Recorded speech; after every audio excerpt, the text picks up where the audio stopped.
ಪ್ರಜಾಸೌಧ ಸ್ಥಳ ದಾನಿಗಳಿಂದ ಪತ್ರಿಕಾಗೋಷ್ಠಿ. ವಿಜಯಪುರ ಜಿಲ್ಲೆ ತಾಳಿಕೋಟಿ ಪಟ್ಟಣದಲ್ಲಿ ನಿರ್ಮಾಣವಾಗಲಿರುವ ಪ್ರಜಾಸೌಧ ಕಟ್ಟಡಕ್ಕೆ 2 ಎಕರೆ ಸ್ವಂತ ಜಮೀನನ್ನು ದಾನದ ರೂಪದಲ್ಲಿ ಸರ್ಕಾರಕ್ಕೆ ನೀಡಿದ ಪುರಸಭೆ ಮಾಜಿ ಸದಸ್ಯ ಪ್ರಭುಗೌಡ ಮದರ್ಕಲ್ ಶಿವಾನಂದ ಹೂಗಾರ ಹಾಗೂ ಡಾ ನಜೀರ ಕೋಳ್ಯಾಳ ಅವರು ಪಟ್ಟಣದಲ್ಲಿ ಹೋರಾಟ ಸಮಿತಿಯವರು ಮಾಡುತ್ತಿರುವ ಆರೋಪಗಳ ಕುರಿತು ಪತ್ರಿಕಾಗೋಷ್ಠಿ ನಡೆಸಿದರು. ಪತ್ರಿಕಾಗೋಷ್ಠಿಯನ್ನು ಉದ್ದೇಶಿಸಿ ಪುರಸಭೆ ಮಾಜಿ ಸದಸ್ಯ ಪ್ರಭುಗೌಡ ಮದರಕಲ್ಲ ಅವರು ಮಾತನಾಡಿದರು.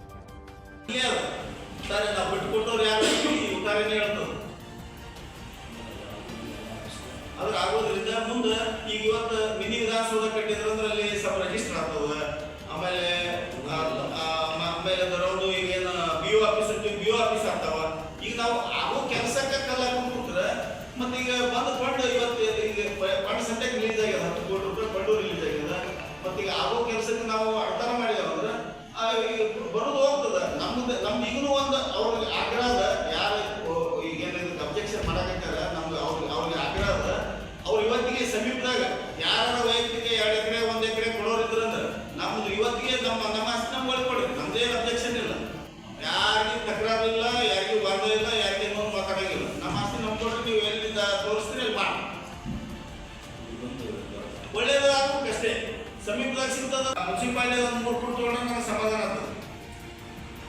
ಯಾರಪ್ಪ 2 ಎಕರೆ ಕೊಡ್ತಾರೆ? 2 ಎಕರೆ ಅಂದ್ರೆ ಏನ್ರಿ? ಈಗ 2 ಎಕರೆ ಅಂದ್ರೆ 5 ಅದಲ್ರಿ, ಇದಕ್ಕಿಂತ ಜಾಸ್ತಿ ಆಗ್ತದೆ. ಇವತ್ತು 1 ಗುಂಟ ಯಾರು ಕೊಡಂಗಿಲ್ಲ, ಕಾಳಿ ಗುಂಟ 1 ಗುಂಟ ಇಲ್ಲೇ ಚೌಧರಿ ಸಾವುಕಾರ ಬಂದಾರ ನೋಡಿ, ಅವ್ರು ಕೇಳಿದ್ರು ಒಂದು 10 ಗುಂಟ ಕೊಡ್ರಿ, ಇನ್ನೊಂದು ಇದ್ರ ಆಫೀಸ್ ಮಾಡ್ತೀವಿ. ಇಲ್ಲಿ ಏನ್ ಹೇಳಿದ್ರಿ? ಕೋರ್ಟಿಗೆ ಎಷ್ಟು ಸಲ ಬಂದಿರಿ?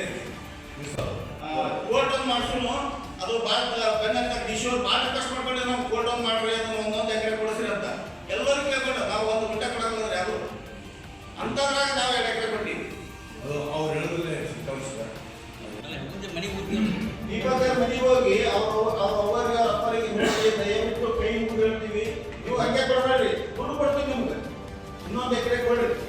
ಯಾರು 1 ಗುಂಟೆ ಕೊಟ್ಟಿಲ್ಲ, ಇಂಥದ್ರಾಗಿ ಕೊಟ್ಟವ್ರಿಗೆ ಇಷ್ಟು ಆರೋಪ ಮಾಡ್ತಾರಂದ್ರೆ ಮತ್ತೆ ಏನು ಮಾತಾಡೋದು?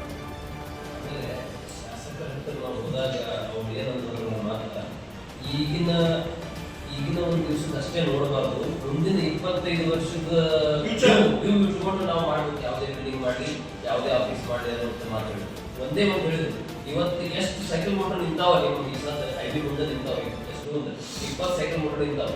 ಇನ್ನು 10 ವರ್ಷಕ್ಕೆ 20 ಕಾರ್ಗಳು ನಿಂತಿರ್ತಾವೆ. ಈ ಮಾತು ಹೇಳಿದ್ರು. ಆಗ ಅಷ್ಟಕ್ಕೆಲ್ಲ ಪಾರ್ಕಿಂಗ್ ವ್ಯವಸ್ಥೆ, ಆಮೇಲೆ ಇವೆಲ್ಲಾನು ಮುಂದಿನ ಒಂದು 25 ವರ್ಷದ ವ್ಯೂ ಇಟ್ಕೊಂಡು ನಾವು ಮಾಡ್ಬೇಕಾಗ್ತದ.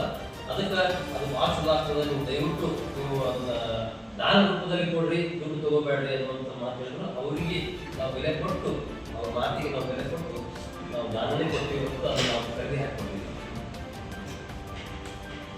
ಉದ್ದೇಶಿಸಿ ಪುರಸಭೆ ಮಾಜಿ ಸದಸ್ಯ ಪ್ರಭುಗೌಡ ಮದರಕಲ್ಲ ಅವರು ಮಾತನಾಡಿ, ಪಟ್ಟಣ ತಾಲೂಕಾಗಿ ಘೋಷಣೆಯಾಗಿ 10 ವರ್ಷ ಕಳೆದರೂ ಪ್ರಜಾಸೌಧ ನಿರ್ಮಾಣಕ್ಕೆ ಸೂಕ್ತ ಸ್ಥಳ ಸಿಗದೇ ಇದ್ದಾಗ ಮಾನ್ಯ ಜಿಲ್ಲಾಧಿಕಾರಿಗಳ ಹಾಗೂ ಶಾಸಕರ ವಿನಂತಿ ಮೇರೆಗೆ ನಾವು ಮೂವರು ನಮ್ಮ ಖಾಸಗಿ ಆಸ್ತಿಯಲ್ಲಿಯೇ 2 ಎಕರೆಯನ್ನು ಸರ್ಕಾರದಿಂದ ಏನನ್ನೂ ತೆಗೆದುಕೊಳ್ಳದೆ ದಾನದ ರೂಪದಲ್ಲಿ ಕೊಟ್ಟಿದ್ದೇವೆ. ಆದರೆ ಇವತ್ತು ಕೆಲವರು ದುರುದ್ದೇಶದಿಂದ ಸದರಿ ಜಮೀನಿನ ಸ್ಥಳ ಪಟ್ಟಣದಿಂದ ದೂರದಲ್ಲಿದ್ದು ಅನಾನುಕೂಲವಾಗುತ್ತದೆ ಎಂಬ ಮಾತನ್ನು ನೆಪವಾಗಿಟ್ಟುಕೊಂಡು ಈ ಜಮೀನನ್ನು ಕೊಟ್ಟವರು ತಮ್ಮ ಸ್ವಾರ್ಥ ಕೊಟ್ಟಿದ್ದಾರೆ. ಇದರಲ್ಲಿ ಅವರು ಅಧಿಕಾರ ದುರುಪಯೋಗ ಮಾಡಿಕೊಂಡಿದ್ದು, ಇದರಲ್ಲಿ ತಾಲೂಕಾ ಆಡಳಿತವೂ ಶಾಮೀಲಾಗಿದೆ ಎಂದು ಆರೋಪಿಸಿ ನಮ್ಮ ತೇಜೋವಧೆ ಮಾಡುವುದರೊಂದಿಗೆ ಸಾರ್ವಜನಿಕರಲ್ಲಿ ತಪ್ಪು ಅಭಿಪ್ರಾಯ ಮೂಡಿಸುತ್ತಿದ್ದಾರೆ. ಇದು ಸತ್ಯಕ್ಕೆ ದೂರವಾದ ಮಾತು. ಈ ಪ್ರಕ್ರಿಯೆ ನಡೆದು 1 ವರ್ಷವಾಯಿತು. ಇದರ ಕುರಿತು ಪತ್ರಿಕೆಯಲ್ಲಿ ವರದಿ ಬಂದಿವೆ.